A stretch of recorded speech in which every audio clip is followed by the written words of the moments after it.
Israel ministries అనే కార్యక్రమాన్ని వీక్షిస్తున్న మీ అందరికీ నా హృదయపూర్వకమైన వందన మరణాతలండి. అందరూ బాగున్నారు కదా? మీరందరూ బాగున్నారని నేను ఆశిస్తూ ఉన్నాను. ఈరోజు మన అంశం ఏంటంటే, ఆశీర్వదించేటువంటి దేవుడు మన యేసయ్య అనే చక్కని అంశం ద్వారా ఈ దినము కొన్ని విషయాలను మనం ధ్యానించుకుందాం. మరి కళ్ళు మూసుకుందాం, చిన్న ప్రార్థన చేసుకుందామండి. శరణుతుడం మహోన్నతుడం సకల ఆశీర్వాదమునకు కారణభూతుడైన మా ప్రియ పరలోకపు తండ్రి, నీ ఘనమైన శ్రేష్టమైన ఉన్నతమైన నామాన్ని బట్టి నీకు వేలాది స్తుతులు స్తోత్రాలయ్యా. నిలబడిన నాలో ఏ గొప్పతనం లేదేసయ్యా, ఏ మంచితనం లేదునైనా. నాలోని మానస్వరాన్ని మరుగుపరిచి మీరే మీ దైవస్వరంతో సూటిగా తేటగా మాట్లాడండి. వినే చెవులను పరిశీలించే హృదయాలని బిడ్డలైన వారికి దయచేయండి. నిలబడుచున్న నాలో నా నోట నీ మాట ఉంచినైనా నన్ను మీరు వాడుకుని ప్రవ్వా, నీ బిడ్డలైన వారితో కావలసిన మాటల ద్వారా మీరే మాట్లాడి బలపరిచి దీవించమని నజరేయుడైన యేసు నామములో అడిగి వేడుకొనుచున్నాము పరమ తండ్రి. ఆమేన్ ఆమేన్. దేవునికి స్తోత్రం. హల్లెలూయా. మరి ఈ దినము చక్కని అంశము, దేవుడు మనల్ని ఆశీర్వదించేటువంటి దేవుడు మన దేవుడు అని చక్కని అంశాన్ని దినం ధ్యానించుకుందాం. మరి పరిశుద్ధ గ్రంథంలో నుండి దేవుని వాక్యాన్ని మనం చదువుకున్నట్లయితే, హెబ్రీలకు రాసిన పత్రిక 6వ అధ్యాయం 14వ వచనంలో ఈ విధంగా రాయబడి ఉంది. తన తోడు అని ప్రమాణము చేసి, నిశ్చయంగా నేను నిన్ను ఆశీర్వదింతును, నిశ్చయంగా నిన్ను విస్తరింపచేతును అని చెప్పాను. దేవునికి స్తోత్రం. హల్లెలూయా. మరి మనం చూసినట్లయితే ఈ వాక్యాన్ని ఎవరి కోసం దేవుడు చెప్తున్నాడు అని అంటే, హెబ్రీ గ్రంథకర్త మనకి ఇక్కడ అబ్రహాము గారిని జ్ఞాపకం చేస్తూ ఉన్నాడు. అబ్రహాము గారికి దేవుడు వాగ్దానం చేశాడు, నేను నిన్ను నిశ్చయంగా ఆశీర్వదిస్తాను, నిశ్చయంగా నిన్ను విస్తరింపచేస్తాను అని దేవుడు చక్కని వాగ్దానం దేవుడు అబ్రహాము గారికి ఇచ్చారు. మనం చూసినట్లయితే అబ్రహాము గారి జీవితం చాలా ఆశీర్వాదకరంగా ఉంది, చాలా దీవెనకరంగా ఉంది. ఎంత ఆశీర్వాదం అంటే, దేవుడు అంటున్నారు, అబ్రహామా ఇదిగో నువ్వు చూస్తున్న ఈ ప్రదేశం అంతా కూడా నీదగును, ఈ దేశం అంతా నీకు సొంతం చేస్తున్నాను అని దేవుడు తను అడుగుపెట్టిన ప్రతి స్థలములోనూ దేవుడు అబ్రహాము గారిని చక్కగా ఆశీర్వదించారు. అంతేకాదు, బైబిల్లో రాయబడి ఉంది, అబ్రహాం గారు చాలా బహు ధనవంతుడు అని. అబ్రహాం గారికి అనేకమైన పనివారు ఉన్నారు, గుడారములు ఉన్నాయి, మరి అతనికి కావాల్సిన ఆస్తిపాస్తులన్నీ ఉన్నాయి. దేవుడు అంతగా అబ్రహాము గారిని ఆశీర్వదించారు. దేవునికి స్తోత్రం. హల్లెలూయా. ఈరోజు మన జీవితాలను చూసినట్లయితే ఆశీర్వాదం కనిపిస్తుందండి. మరి ఆశీర్వాదం మనలో అంతకంతకు మాత్రమే. మనం బహుగా ఆశీర్వదించబడాలనేది దేవుడి చిత్తము. మీరు బహుగా ఫలించుట వల్ల నా తండ్రి మహింపరచబడునని వాక్యం సెలవిస్తుంది. మరి మనం ఆశీర్వదింపబడాలంటే ఎలా ఉండాలి? ఈ అబ్రహాం గారు ఇంత బహుగా ఆశీర్వదింపబడడానికి, దేవుడు అబ్రహాం గారి జీవితంలో అంత విస్తరణ చూపించడానికి గల కారణాలు ఈ దినం పరిశుద్ధ లేఖనాల్లో నుండి భక్తుడైన అబ్రహాము గారిని జ్ఞాపకం చేసుకుంటూ కొన్ని విషయాల్ని మనం నేర్చుకుందాం. మొట్టమొదటిగా మనం చూసినట్లయితే అబ్రహాము గారు ఆశీర్వదింపబడడానికి గల కారణాలు, ఈ దినం మనం కూడా ఆశీర్వదింపబడాలంటే ఈ విధంగా మనం ఉండాలి. మొట్టమొదటిగా అబ్రహాము గారిలో మరి విశ్వాసము కలిగి ఉన్నారు. అబ్రహాము గారిని విశ్వాసులకు తండ్రి అని కూడా దేవుడు పిలిచారు. మొట్టమొదటిగా అబ్రహాము గారు అంత గొప్పగా ఆశీర్వదింపబడడానికి, అబ్రహాము గారిని దేవుడు అంతని జీవితాన్ని విస్తరింప చేయడానికి గల కారణము విశ్వాసము కలిగి జీవించారు. దేవునికి స్తోత్రం. హల్లెలూయా. మరి పరిశుద్ధ గ్రంథంలో ఆదికాండము 15వ అధ్యాయం 6వ వచనంలో మనం చదువుకున్నప్పుడు, 15వ అధ్యాయం 6వ వచనంలో, అతడు యెహోవాను నమ్మెను, అది అతనికి నీతిగా ఎంచబడెనని దేవుని వాక్యం సెలవిస్తుంది. ప్రియ దేవుని బిడ్డలారా, ఈ యొక్క అబ్రహాం గారిలో ఉన్నటువంటి గొప్ప అద్భుతమైన లక్షణం ఏంటంటే, ఆయన విశ్వాసం కలిగి జీవించారు.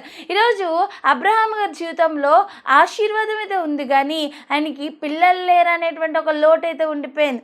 ఎంత ఉన్న డబ్బు, మరి వాటిని అనుభవించడానికి ఒక వారసుడు ఉండాలి, అదే కదా నిజమైన ఆశీర్వాదము. అయితే అస్సలైన ఆశీర్వాదం లేదు ప్రవ్వా. మరి ఎలా అన్నప్పుడు ఆయన ఎవరిని చూడలేదండి, దేవుడు మాట యందు మాత్రమే విశ్వాసం ఉంచారు. వాగ్దానం చేసిన దేవుడు ఎంతైనా నమ్మదగిన దేవుడు. నా దేవుడు నాకు తప్పకుండా ఇస్తాడు. దేవుడు అబ్రహాము గారికి ఆకాశపు నక్షత్రాలు చూపించి, నీ సంతానం ఈ విధంగా ఆశీర్వదింపబడుతుంది, ఈ విధంగా విస్తరింపచేస్తాను అని దేవుడు వాగ్దానం చేస్తున్నాడు. ఇసుక రేణులు చూపించి, నీ యొక్క సంతానము ఈ విధంగా విస్తరింప చేస్తాను, ఈ విధంగా ఆశీర్వదింప చేస్తానని దేవుడు చెప్తున్నప్పుడు అబ్రహాము గారు దేవుని వాగ్దానము నమ్మారు, దేవుని మాట యందు విశ్వాసం ఉంచారు. ఈరోజు దేవుని మాట మీద విశ్వాసం కలిగి మనం జీవించాలి.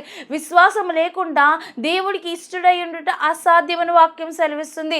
విశ్వాసం అంటే నా దేవుడు నాకు అన్ని ఇస్తాడు, నా దేవుడు నా జీవితంలో గొప్ప మేలు చేస్తాడు, నా దేవుడు నా జీవితంలో గొప్ప కార్యం చేస్తాడు, ఈరోజు ఇలా ఉన్న నేను రేపొద్దున 10 మందికి పెట్టేదానిలో నన్ను దేవుడు చేస్తాడు, పెట్టే బిడ్డగా నన్ను ఉంచుతాడు అనే విశ్వాసం మనకి రావాలి. మనం దేవుని నమ్మాలి. ఈ లోకంలో చాలా మంది మనుషులను నమ్ముకుంటున్నారు. దేవుడు వాక్యం సెలవిస్తుంది మనుషులను నమ్ముకోకూడదు, రాజులను నమ్ముకోకూడదు, అధికారుల మీద మనకి నమ్మకం వద్దు, ఎవరి మీద విశ్వాసం కాదు. కానీ మన దేవుడి పైన విశ్వాసం ఉంచుకున్నప్పుడు ఈ అబ్రహాము గారిని ఆ విశ్వాసమును బట్టే దేవుడు ఆశీర్వాదకరంగా విస్తరణగా అతని జీవితాన్ని దేవుడు చేశాడు. ఈరోజు మనం కూడా ఆశీర్వదింపబడాలంటే అబ్రహాము గారి జీవితంలో చూసిన ఆశీర్వాదము ఈరోజు మనం కూడా చూడాలి అంటే విశ్వాసం మన జీవితంలో తప్పకుండా ఉండాలి. దేవునికి స్తోత్రం, హల్లెలూయా. మరి విశ్వాసం అనేది మన జీవితంలో ఉండాలి. మీకు వచ్చిన అనారోగ్యం ఉందా? మరి వాక్యం వింటున్నప్పుడు ఎస్ఐయా ఇప్పుడే ఈ టీవీ ప్రోగ్రాంలో అవ్వచ్చు, యూట్యూబ్లో వాక్యం వినొచ్చు, మీరు అనుకోవాలి ప్రభా ఈ వాక్యం అయ్యేసరికి నాలో ఉన్న బలహీనత యేసు నామంలో నన్ను విడిచిపోవాలి, నాలో ఉన్న దురాత్మలను విడిచిపోవాలి. ఒక విశ్వాసం మనలో ఉండాలి. నా జీవితంలో గొప్ప కార్యం నేను చూడాలి, గొప్ప సాక్ష్యము నా జీవితంలో జరగాలి అని మీరు విశ్వాసం కలిగి ఉన్నప్పుడు దేవుడు తప్పకుండా ఏం చేస్తాడండి, మన జీవితంలో గొప్ప కార్యం అనేది జరిగిస్తాడు. ఈ అబ్రహాము గారిలో మొట్టమొదటిగా ఏం నేర్చుకున్నామంటే ఆయన విశ్వాసం కలిగి జీవించారు. దేవునికి స్తోత్రం, హల్లెలూయా. వాక్యం వింటున్న ప్రియ దేవుని బిడ్డ, ఈరోజు విశ్వాసం మీలో లేదేమో, ఎవరెవరినో ఆశ్రయిస్తున్నారేమో, ఎవరో మేలు చేస్తారని వాళ్ళని వీళ్ళని నమ్ముకుంటున్నారేమో. మనుషులను నమ్ముకొనుకుంటే యెహోవాను ఆశ్రయించుట మేలని భక్తులు చెప్తూ ఉన్నారు. మనము దేవుణ్ణి ఆశ్రయించాలి, దేవుని పైన మాత్రమే విశ్వాసం కలిగి మనం జీవించాలి. యెహోవా యందు విశ్వాసం ఉంచారు అబ్రహాము గారు. అబ్రహాము గారికి మరొక పేరు దేవుడు ఏం పెట్టారంటే విశ్వాసులకు తండ్రి. అంత గొప్ప విశ్వాసము. మరి 100 సంవత్సరాలు మరి ఆయనకి పిల్లలు పుట్టేటువంటి వయసు అయిపోయినప్పటికీ కూడా, అతను సారమునవుతున్నప్పటికీ కూడా అబ్రహాము గారు అంటున్నారు నా దేవుడు నాకు ఇస్తాడు, నా దేవునికి అసాధ్యమైనది ఏది లేదు, నా దేవునికి సమస్తము సాధ్యమే. ఈరోజు ఎటువంటి విశ్వాసం మీలో ఉందా?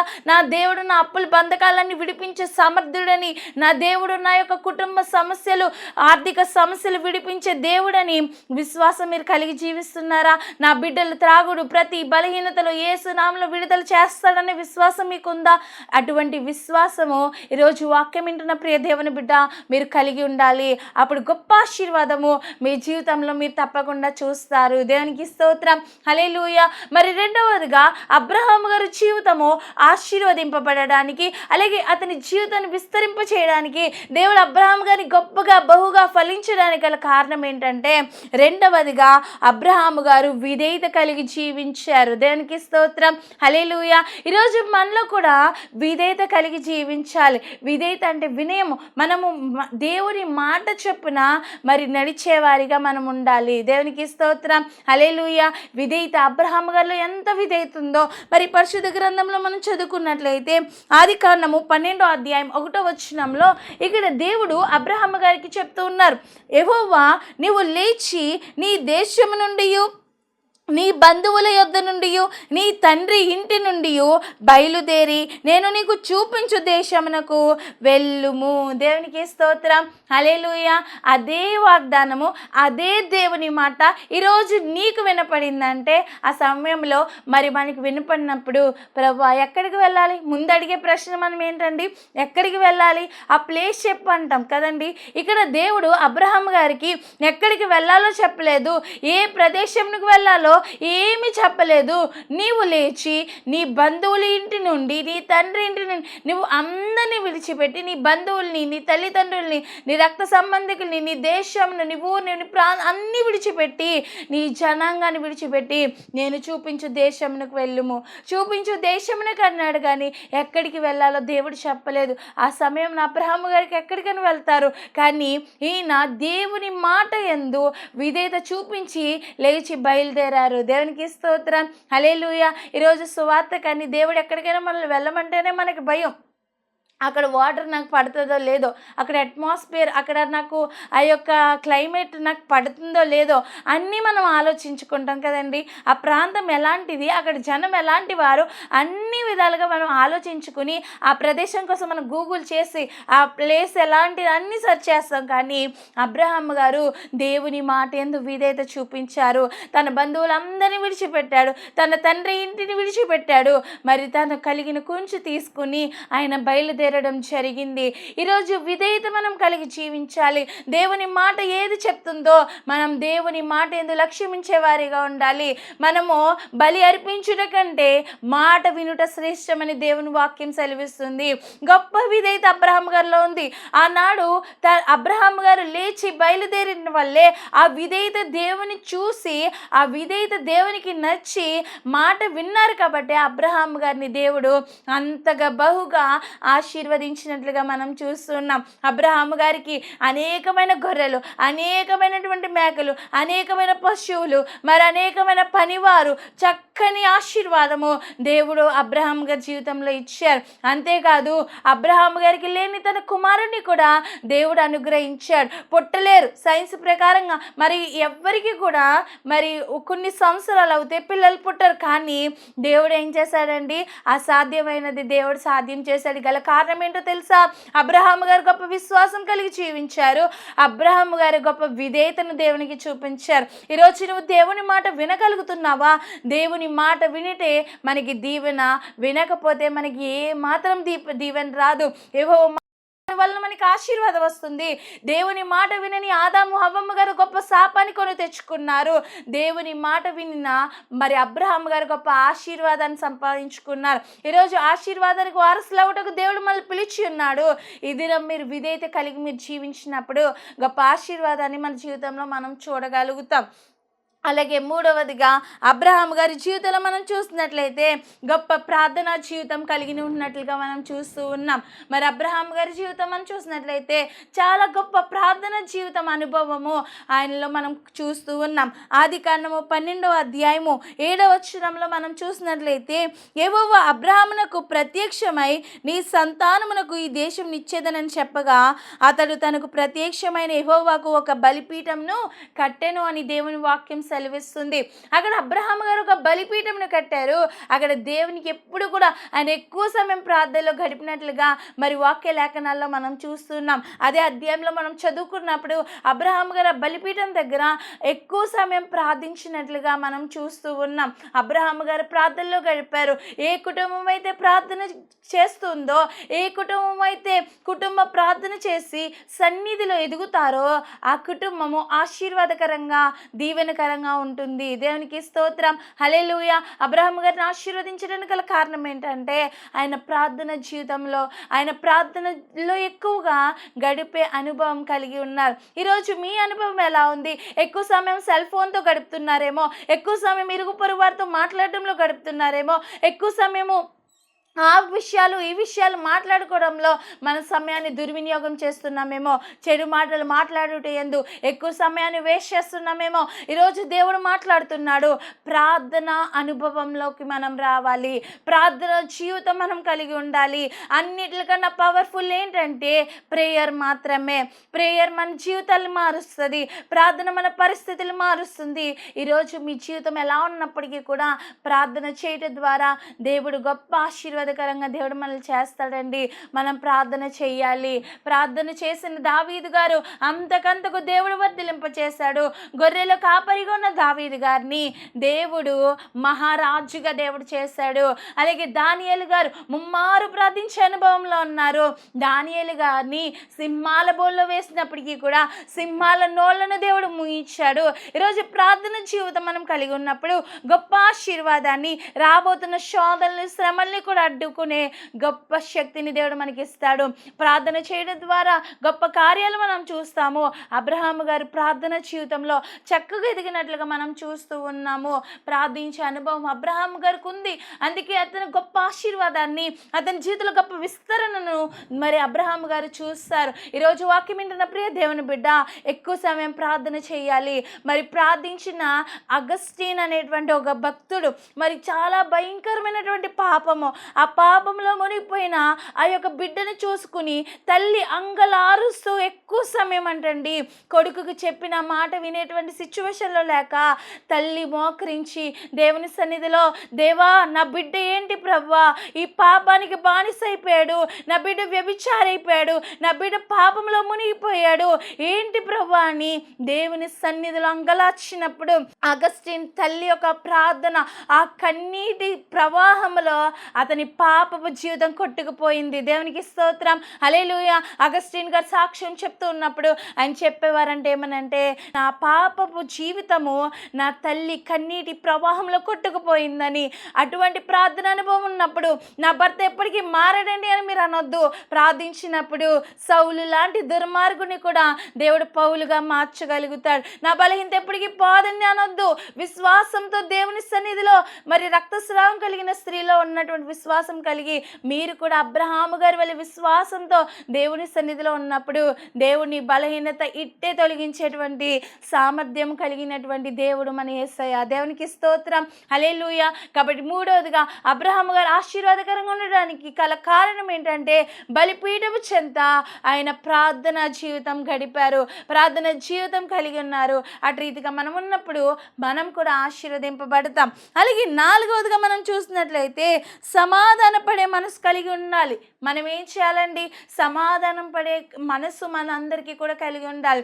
మరి నేనెందుకు తగ్గాలి అంటారు, కానీ దేవుడు వాక్యం సెలవిస్తుంది తగ్గింపు హృదయం నీకు ఉండాలి. ఈ లోకం అంటది తగ్గేదే లేదు నేను అంటది, కానీ మనం అనాలి నాకు తగ్గింపు హృదయం కలిగి ఉండాలనేది నా దేవుడు నాకు నేర్పించాడు. దేవుని వాక్యం సెలవిస్తుంది తనను తను తగ్గించుకొని వాడు హెచ్చింపబడును, హెచ్చింపబడి వాడు తగ్గింపబడును అని. దేవుని వాక్యం సెలవిస్తుంది పరిసయ్యుడు కూడా ఎంతగానో హెచ్చింపు హృదయం కలిగి ఉన్నాడు, మరి సుంకరి తనను తను తగ్గించుకున్నాడు. ఈరోజు మనం కూడా తగ్గింపు హృదయం కలిగి సమాధాన పడేటువంటి మనసు మనందరం కలిగి జీవించాలి. ఇక్కడ అబ్రహాము గారు మనం చూస్తున్నట్లయితే గొప్ప సమాధాన పడేటువంటి మనసు కలిగి ఉన్నట్లుగా మనం చూస్తూ ఉన్నాం.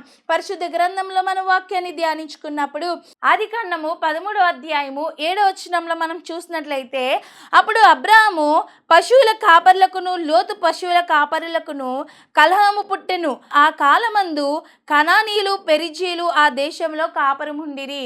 ఇక్కడ దేవుని వాక్యం సెలవిస్తుంది అబ్రహాము యొక్క గొర్రెల కాపరులకు అలాగే లోతు గొర్రెల కాపరులకు మరి ఏమొచ్చిందంటండి? కలహం వచ్చింది. అప్పుడు అబ్రహాము గారు చక్కని మాట అంటారు. 8వ వచనంలో మనం చదువుకున్నట్లయితే, కాబట్టి అబ్రాహాము మనము బంధువులము గనుక నాకు నీకును నా పశువుల కాపరులకును నీ పశువుల కాపరులకును కలహం ఉండకూడదు. చక్కని సమాధాన పడేటువంటి మనసు అబ్రహాము గారు కలిగి ఉన్నారు.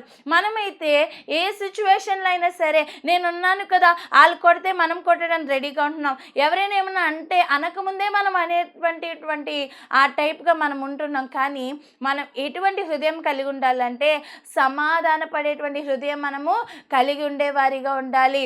మరి మన దేవుడు అంటున్నారు మీరు తగ్గింపు హృదయం కలిగి ఉండాలి. మన దేవుడు ఎలాంటి తగ్గింపు గుణం అంటే, మన యేసయ్యకి ఎటువంటి సమాధాన పడే హృదయం ఉందంటే, దేవుణ్ణి కొట్టిన వారిని కూడా, యేసయ్యని తిట్టిన వారిని కూడా, మొహం మీద ఉమ్ము వేసిన వారిని కూడా, తండ్రి వీరేమి చేయుచున్నారో వీరు ఎరగరు ప్రభువా, వీరిని క్షమించమనేటువంటి గొప్ప హృదయం మన దేవునిది. ఈరోజు యేసయ్యని నమ్ముకున్న మనము క్రైస్తవులు అని చెప్పుకుంటున్నాం, మనలో కూడా అటువంటి సమాధాన పడే హృదయం ఉండాలి. ఈరోజు ఎవరైనా మనల్ని ఏమన్నా అన్నారా, ప్రభువా నేను ఏ తప్పు చేయకుండా వాళ్ళు నన్ను అవమానించారు, నన్ను తిట్టారు, నన్ను బాధ పెట్టారు ప్రభువా, నేనేమి అనను వాళ్ళని, నువ్వే వాళ్ళని చూడు ప్రభువా. వాళ్ళ మధ్యలో నా మధ్యలో సమాధానం ఉండాలి తప్ప ఎటువంటి కలహములు ఉండకూడదు అనేటువంటి హృదయం మనకి ఉండాలి. అబ్రహాము గారు అటు రీతిగా ఆశీర్వదింపబడడానికి గల కారణం ఏంటంటే సమాధాన పడే హృదయము అబ్రహాము గారిలో కనిపిస్తుంది. ప్రియమైన దేవుని బిడ్డలారా, వాక్యం వింటున్న మనలో కూడా గొప్పగా సమాధాన సమాధానపడేటువంటి హృదయము మనం కలిగి జీవించే వారిగా ఉండాలి. దేవునికి స్తోత్రం. హల్లెలూయా. మరి అబ్రహాము గారు ఎట్టి రీతిగా ఉన్నారో మరి అట్టి చక్కని జీవితము, అట్టి చక్కని లక్షణాలు ఈ దినం వాక్యం వింటున్న మనలో కూడా ఉన్నప్పుడు మరి మనం అందరం కూడా ఆశీర్వాదకరంగా విస్తారంగా మన జీవితాలు దీవెనకరంగా ఉంటాయి. దేవునికి స్తోత్రం. హల్లెలూయా. అలాగే మనం చూసినట్లయితే 5వదిగా అబ్రహాము గారు దేవుని ఘనపరిచారు. దేవునికి స్తోత్రం. హల్లెలూయా. ప్రతి విషయంలో మనం దేవుని ఘనపరచడం నేర్చుకోవాలి. అబ్రహాము గారు ఎప్పుడు దేవుని ఘనపరిచినట్లుగా మనం చూస్తూ ఉన్నాం. ఈరోజు వాక్యం వింటున్న ప్రియ దేవుని బిడ్డ, మరి మీరు ఎవరిని ఘనపరుస్తున్నారు? చాలామంది రాజకీయ నాయకులు ఘనపరచడం, మరి అనేకమైనటువంటి వాళ్ళ ఇంట్లో ఏదైనా ఫంక్షన్ వస్తే ముందు వాళ్ళు వెళ్ళి పిలవడం, ఇవన్నీ చేస్తూ ఉంటారు. ముందు మన ఘనత, మన ప్రభావంలో దేవునికి మాత్రమే చెల్లించాలి. మరి మొర్దెకాయ అంటున్నారు, నేను దేవునికి తప్పితే ఎవ్వరికి కూడా నమస్కారం చేయము, దేవునికి మాత్రమే వాళ్ళ పూజకు అర్హుడు, దేవునిని మాత్రమే పూజిస్తాము, దేవుని మాత్రమే మేము కనపరుస్తాము. ఈరోజు ఎటువంటి అనుభవంలో మనం ఉన్నామండి?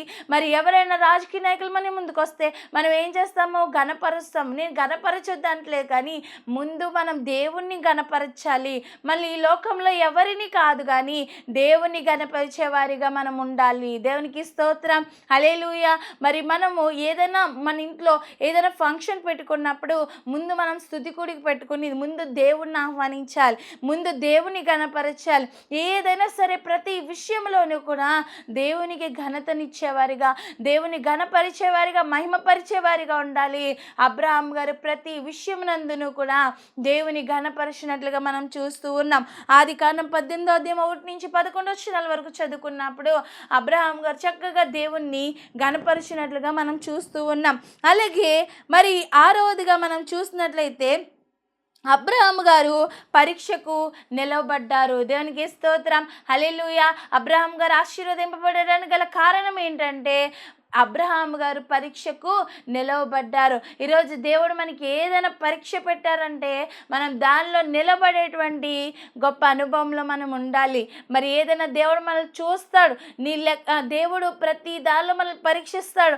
అప్పుడు మనము ఆ పరీక్షలో మనం నిలబడే వారిగా ఉండాలి. అప్పుడే మనం గొప్ప విజయాన్ని చూడగలుగుతాం. నా బిడ్డ నన్ను ఎక్కువ ప్రేమిస్తున్నాడా, లేకపోతే నేను ఇచ్చిన బిడ్డను ఎక్కువ ప్రేమిస్తున్నాడా అని దేవుడు అబ్రహాము గారికి పరీక్ష పెట్టినప్పుడు, లేదు ప్రభువా, నేను నిన్నే ఎక్కువ ప్రేమిస్తున్నాను, నేను నిన్నే కనపరుస్తాను, నీ యందు మాత్రమే నా విశ్వాసం ఉంది, నీకు మాత్రమే నా ప్రార్థన జీవితం అంకితం అని అబ్రహాము గారు ప్రతి విషయంలో పెట్టిన పరీక్షలో చక్కగా నిలవబడ్డారు.